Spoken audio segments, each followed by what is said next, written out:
بسم اللہ الرحمن الرحیم۔ شروع اللہ کے نام سے جو بڑا مہربان نہایت رحم والا ہے۔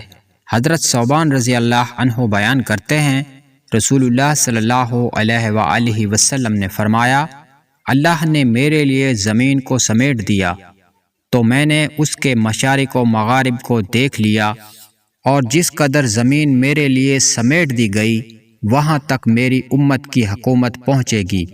مجھے 2 خزانے عطا کیے گئے، سرخ اور سفید۔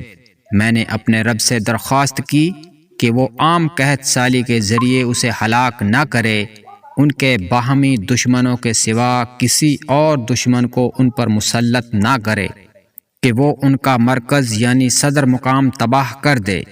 اور بلا شبہ میرے رب نے فرمایا، اے محمد، میں جب کوئی فیصلہ کر لیتا ہوں تو وہ ٹل نہیں سکتا۔ میں نے آپ کو آپ کی امت کے بارے میں یہ عہد دے دیا کہ میں اسے قحط سالی میں مبتلا کر کے تباہ نہیں کروں گا۔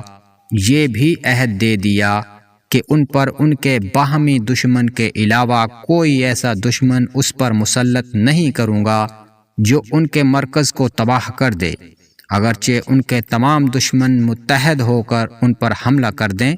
البتہ وہ آپس میں ایک دوسرے کو ہلاک کریں گے اور قیدی بنائیں گے۔